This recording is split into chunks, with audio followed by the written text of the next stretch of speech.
being an author is a different kettle of fish. You need to know what is it that charges your batteries, what is it that gives you that impetus, momentum to move forward, and build in places of doing that. And it doesn't have to be anything big. It could be a walk. It could just be listening to music. It could be sitting down for 10 minutes.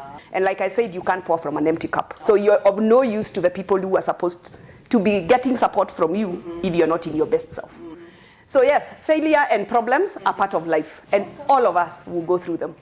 So it's a trick question, but I will answer. If you push me to the wall to tell you what my favorite chapter is, I will tell you it's chapter, it's around celebrate your small wins.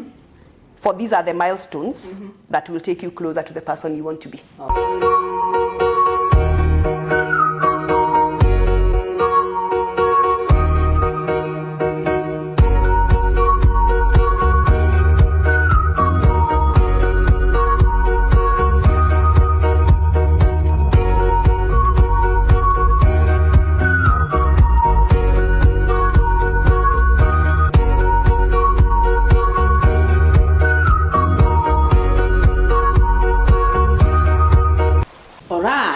Wow. Oh, wonderful people. Thank you for joining us once again for this amazing episode of Favor Book Club. And as you can see, I'm not alone. I'm joined again by Madam Mbagi Mutua. I'll be introducing her and she'll be talking to us a little bit more about her book, her new book, It's Monday, Thoughts to Kickstart Your Week. But thank you for joining us in this amazing journey. It's been interesting and amazing. And by now, you know all our social media platforms offhand. I'm sure if I was to give a competition, some of you would win amazing prizes. So do feel free to follow us on all our social media platforms and share. If these episodes have been of help and they've been amazing to you, they've been of impact to you in your reading journey. So do feel free to share. Share them widely. And let's get talking about It's Monday, Thoughts to Kickstart Your Book. Thoughts to Kickstart Your Week by this amazing, brilliant author, Madam Mbagi Mutua. So, all right, let's go on to our guiding scripture for this week. It's taken from Ecclesiastes chapter 7 and verse number 11. Wisdom is as good as an inheritance. Yes, more excellent it is for those, that is the living, who see the sun. Wisdom is as good as an inheritance. Yes, more excellent it is for those who are living, those who see the sun. And that particular scripture is taken from the Amplified Bible. The reason as to why I picked this particular one is because in our episode with Madam Jane, where I hosted her, we talked a lot about wisdom, and I got to tell you how her book is just a well of wisdom, and the person herself is just a well of wisdom. So I felt that scripture would be very appropriate for this episode. So, hello Jen. Hello Florence. Welcome back to the program. Thank you for having me back, and nice to be back. And hello viewers. Good to be back. Yeah, it's really a pleasure to have you on the show today again. Thank you. Yeah, I hope you feel the same. Yes, I'm happy to be back and continue the conversation. All right. Okay. So to our viewers, some of you may or may not know, but I hosted her on the show a couple of weeks ago. If you happen to miss that episode, feel free to peruse our social media platforms and get a hold of it, to watch it. It will be of help to you. It will be impactful to you and very informative. So, Madam Jane, talk to us about your reading and writing journey, as how your new book is doing in the market. Wow, tough question. Reading and writing journey. I read and write as part of my day job. So I guess I've been doing that for a while. Okay. But that's a different kind of reading, a different kind of writing. Being an author is a different kettle of fish. And I think I mentioned this in the last conversation we had, that it's taken me a few years to put this together. And and with support from you as canopy printers and publishers to get this book out there. So it's been an exciting ride. It's been mixed emotions, excitement on one day, fear on the next, but I'm glad it's out. Yeah. All right. So what would you say has been the most fulfilling aspect of your writing and publishing the book? Seeing my work on paper and out there. Yeah. That has been exciting. I equate this journey to getting a baby. And apologies to the men who are listening, because you will never understand this journey. You're expectant and you're excited and you're looking forward to bringing forth this baby, and then you get the baby and you're like, what do I do with this human being? So that's the state I am in right now. So I went through that. I have found the book is out, and I'm like, okay, how do I get this book to everybody who needs to get their hands on it? So yeah. Okay. That's how I would sum it up. All right. It's a baby. The book is a baby. Okay. Awesome. You're such an amazing writer. At some point when I was going through your manuscript, it almost felt as if I was reading a Sidney Sheldon novel, you know. A love story. Yeah. Can I read out that part that I almost got lost in? Yes, please. I'm eager to hear it. Yeah. Here goes, readers. And I'm sure you'll agree with me after you hear what I'm talking about. She says, on many mornings, I would lace up my sneakers and go to the beach for a jog with a friend and enjoy the sunrise. The refreshing morning air paired with the rhythmic sound of my breath and the beautiful sunrises facilitated a profound sense of clarity. Each step became a powerful reminder that I was capable of transforming my mindset one small action at a time. There were mornings, of course, when I still felt the weight of uncertainty creeping in, days when the thought of deadlines loomed large and the to-do list felt never ending. On those particularly challenging Mondays, I would take a moment to pause, close my eyes, and mentally picture him. The man who often appeared to me in my dreams, tall, dark, and handsome. I'm telling you, this woman, she did a number on me. Let's continue. Handsome, with milk white teeth and a dashing smile. His dazzling eyes looked into my own as he jogged past me. His right elbow brushed against my arm. I saw his lips move. I knew he said something to me, but I didn't hear it. I removed my headphones and attempted to call out his name and ask him to repeat what he had said, but I felt my throat go dry. No words came out. All I heard was the sound of my own heart beating, hard and fast, so fast that I thought my eardrums were going to burst. That telenovela is to be continued, but madam.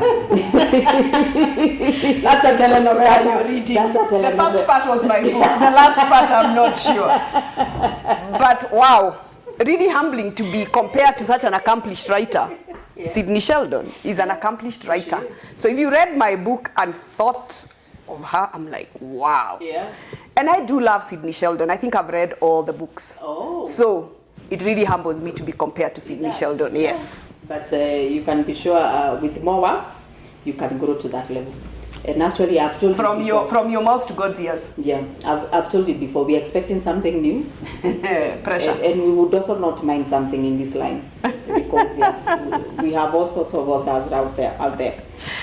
Okay, so viewers, if you agree with me, so you can feel free to text about where that excerpt, what I've just read. If you already have a book, feel free to text me and tell me where it is. Jane has promised to give you a gift, a reward, if you can correctly tell where it is. And yes, let's make it fun. If you don't have the book, I think that's a good incentive for you to get it for yourself and hear what we are laughing about and what the excitement about our book is all about. Okay, all right. So in your book, you bring out the aspect of how important self-care is to an individual. You quote and say neglecting self-care leads to a cascade, or rather leads to burnout and a cascade of negativity. Please talk to us about that. Yes, self-care is important. I think a lot of us have grown up, and I will talk about myself. I was actually telling somebody the other day, we grew up, we don't know how to rest. Because we grew up in a household, ni kazi imeisha ndio umeketi. You know, it was not normal to rest. You were supposed to be busy doing something throughout. Yes. And I think that has really impacted how we look at ourselves in terms of self-care. So for me, self-care is a necessity. It's not a luxury. You cannot pour from an empty cup. The people you're working with, the people you mentor, or the people who you interact with need you in your best position, in your best composure. Yes. And that only happens if you're taking care of yourself. Yes. Okay. Wonderful. So that aspect of your book really resonated with me. You know, actually in December, Parents Magazine, they did an article where they featured me as an author at Fever Book Club and Canopy Printers and Publishers. And one of the questions they asked me is, how can someone be able to do this without experiencing burnout or having burnout? And I would really say self-care, practicing self-care, it really helps. It really helps. So I would ask, is self-care a luxury? Is it, what is it? No, it's not. It's not. It's something you need to factor in your plans. You need to know what is it that charges your batteries, what is it that gives you that impetus, momentum to move forward, and build in places of doing that. And it doesn't have to be anything big. It could be a walk. It could just be listening to music. It could be sitting down for 10 minutes, not just closing out the world for 10 minutes and think about it. So each of us needs to know what is it that charges us and build that within your rhythm so that you have time for that. Otherwise, what happens is you're going to burn out. You're going to be so exhausted that these people working with you will know. I find myself, I start snapping when I am reached the limit. So you need to know, what do you need to do to keep yourself at that level? And like I said, you can't pour from an empty cup. So you're of no use to the people who are supposed to be getting support from you if you're not in your best self. Okay. And you also talk about the importance of taking leave. And you also say leave doesn't have to be like a yearly leave of the one that we are used to of 30 days, 45 days. You actually advocate for, those little breaks there in between. Yes. Whoever invented leave, it is because it was a necessity that you need to take time off. Yes. And I call it my pet subject because I have a lot of these conversations with my team members sometimes, talking about leave and planning for leave. I find myself at the end of the day, at the end of the year, I usually have no days left. Somehow I have taken them along the way. I'm in conversations with people who have leave days that they are now struggling with because they are too many and they're going to lose them. And my argument has always been, you need to plan for those breaks. And if you don't plan to take a break, you will never find time to take a break. There'll always be work to be done. And I think we also need to realize none of us is indispensable. Wherever we work, whatever we do, life will go on the day you drop down. So don't push yourself to the point of dropping down. Okay, you heard it, viewers. Don't wait until your batteries are running low, so to say, in order to recharge. Find a way to keep those batteries charged and going. All right, while interacting with your book, especially after the book launch, it dawned on me that your book is actually a DIY. DIY, not DUI. DIY, not DUI. So your book is quite hands-on. Talk to us about us and why you wrote it that way. Well, when I wrote my book, like I mentioned last time, I was sharing my story. So I guess that's why it comes across as a DIY, because I was simply sharing my story, what it is I have learned, what it is I have done, and what it is you could do to beat the Monday blues as well. So I guess that's why it comes out as a DIY, and I'm glad that it does, because then it gives people something to work with. Okay. All right. In chapter 3 of your book, you say that resilience can coexist with vulnerability. And in chapter 5, you say, in my quest to understand positivity, I have often reflected on moments when I struggled to maintain a positive perspective.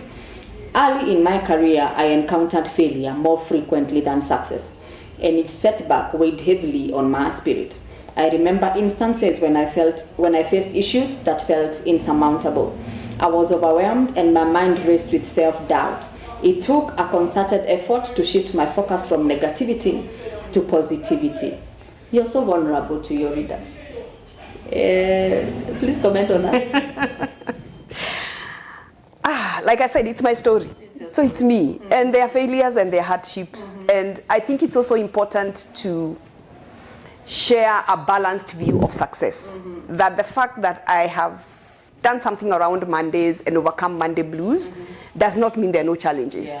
But giving a balanced view that there will be challenges, but you can overcome them and you can go through them. And I think we owe those who are looking up to us the benefit of sharing a story that is realistic. Not just the glamorous side of success, but also the behind the scenes. I'm sure most of you have seen the iceberg of success, where you have this tip that we talk about success, but underneath, very many things are going on. So we need to be authentic and share that. Okay. But looking at the accomplished woman sitting in front of it today, one would hardly believe that you've encountered failure at any stage of your life. I would say anybody who has never failed has never tried anything. Has never tried anything. No, and there's this common saying, I don't remember where I heard it, I think it's in this very Nairobi. We don't look like our problems. We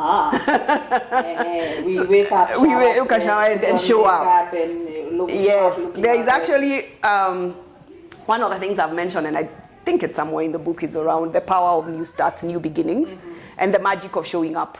Just make sure you show up. So yes, failure and problems are part of life, and all of us will go through them.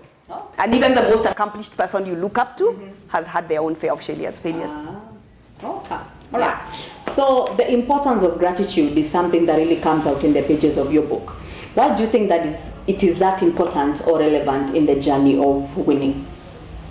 Because, simply put, what you focus on grows. So if you put your focus on the negatives, they'll get bigger and bigger. If you focus on what you're grateful about, you actually start finding more things to be grateful about. So where is it you put your focus? And that's why we talked about the book being about mindsets. Do you focus, and as human beings, we are very good at focusing at the 99 things, the one thing that is not working, and forgetting the 99 things that are working. So how do we focus on what is working? We will still deal with what is not working, but I think we need to give more focus on what's working. And that's where gratitude comes in. Find things to be grateful about, and you will find more things to be grateful about. Yeah. Got that? Or you need to rewind it. Rewind it if you must. It's important. So, and this is a trick question, right? Which is the favorite chapter of your book and why? Yes, that's a trick question, Florence. Am I allowed not to answer? Please answer. So it's a trick question, but I will answer. If you push me to the wall to tell you what my favorite chapter is, I will tell you it's chapter 12, I believe. Chapter 12, Thoughts and Quotes. That's why I have the 104 nuggets for each week for 2 years. And why do I pick that if I have to pick? It's because this is the genesis of where this book began. So when I started writing, I was doing the nuggets. So that's what I had before I got all this other front-end material. It started from there. So I would say that's my favorite. But that's a trick question because I love every single page of my book. You've answered well. I will tell you which my favorite is, maybe after this. No, you're saying it here as well. Over coffee. I want to know. And then you will tell me whether I should post it for the viewers. I want to push you to say it. To say it? Yes. Yeah. Let's also hear what you found. That will also tell me whether you read the whole book. As a publisher, I published a book that I did with some parts, right? Oh man! You might have given someone else to read on your behalf. That would be quite something. I'm sure you have people working for you. Or we employed AI somewhere. And AI is also there, so. Okay, all right. So I will answer that when we are the two of us. But so listen, most if not all great and brilliant authors like you, they are also avid readers. But maybe you can also tell us whether you're a voracious reader. Voracious reader, I'm not sure. A reader, yes. I need to understand what the voracious means. So voracious a reader, yes. Widely read, like you read everything.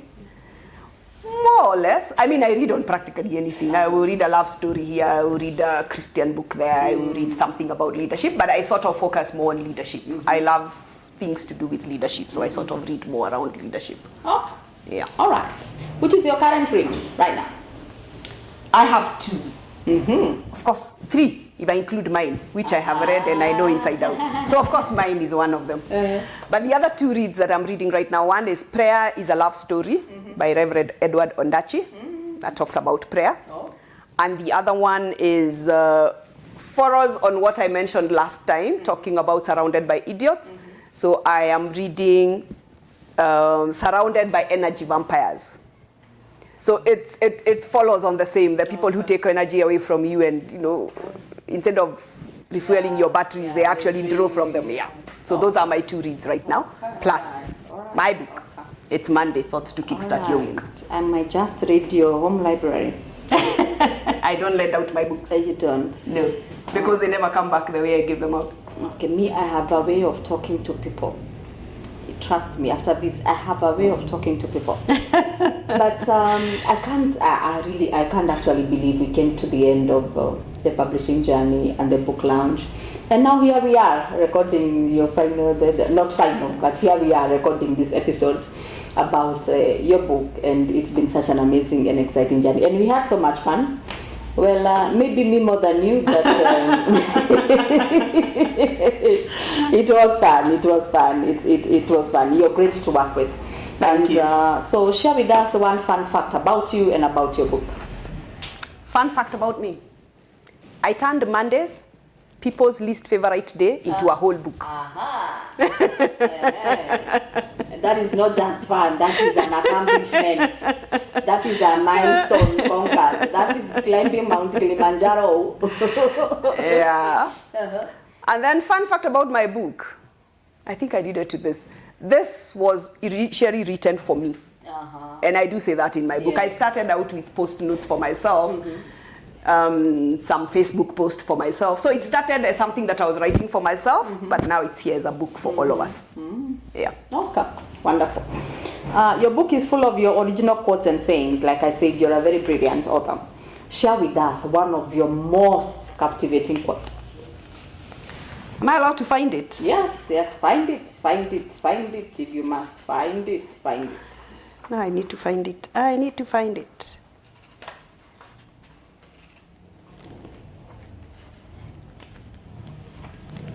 I should have been told to find it in advance. So can I just say it? Yeah, you can say it. It's around celebrate your small wins. For these are the milestones that will take you closer to the person you want to be. Okay.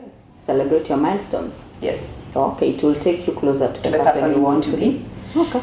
And real victory lies in recognizing the small wins along the way. So still around celebrating small wins. Celebrating. Okay. All right. Awesome. Once again, congratulations on your book. I do wish you all the very best in your marketing journey and future publications. Speaking of which, I know I've said it before, but speaking of which, how soon can we expect another book from you? Sasa unaniwekea pressure. Hapana, hakuna pressure. Which in Greek means you're putting pressure on me. Faith is the substance of things hoped for, a conviction of things not yet seen. Like I said, writing a book is like getting a baby. Yes. So you get your first baby and you say, never again, I'm not going back there. And then you find yourself back there. So we don't know. Let's see where this journey takes us. Okay. Awesome. But I've already been given titles. You have. I've been given titles by people. Such as Friday. And then I need to do one for every single day of the week. Oh. And I think I had another one over it. So I've been given a lot of titles. But yes, we'll see where this takes us. I think there will be something. But when, how, what, yet to be unveiled. Yet to be unveiled. Yes. Okay. We love that. We'll be looking out for something. So thank you for joining us once again on the show. It's been a pleasure. So our viewers, thank you for joining us today on the program. I was hosting the amazing, wonderful Madam Mbagi Mutua, the latest author in town. She's a brilliant author, remarkable leader, and a trailblazer. And such an amazing soul. Do get yourself a copy of her new book, It's Monday Thoughts to Kickstart Your Week. So, Madam, do say goodbye to our viewers and tell them where they can find your book. Before I do that, Florence, I've really had fun doing this. Okay. So like you say, it's coming to an end, but we'll see where it takes us. All right. But thank you so much for having me. Thank you so much for the work you did in getting this book out. All right. And for the viewers, do get yourself a copy. And thank you for being on the show and listening into this conversation. You can get yourself a copy from Tenage Bookstore, Nuria Bookstore, or Keswick Bookstore. And you can also reach out to me myself at jamutua@gmail.com. I'm also available on social media, on Facebook and LinkedIn, mainly, at Jane Mbagi Mutua. Let's keep the conversation going. And I'd love to hear your thoughts. Once you get yourself a copy and read, send me an email and let me know what your thoughts are.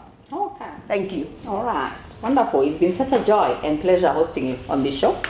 My pleasure. And welcome again. You're welcome to come back again. It was a lot of fun. We'll do this again sometime somewhere. Yeah, sometime, somewhere, right? Who said books and others are boring? Are we boring? Who's boring? And I'm not. So, viewers, this is our Favor Book Club episode with our online discussions. Thank you so much for joining us. Engage with us on our social media platforms.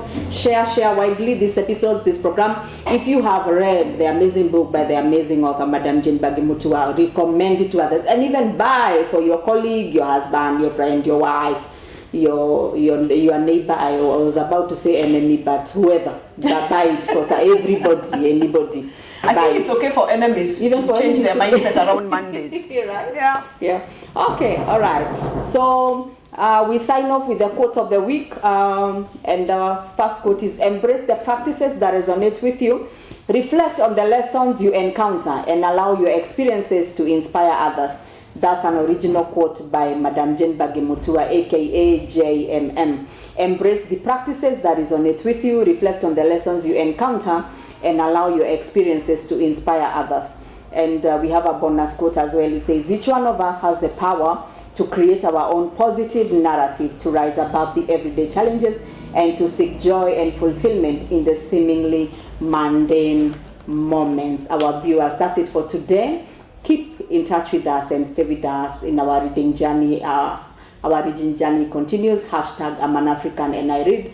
Favor Book Club. With Favor Book Club, you're capable of doing amazing things. Thank you so much.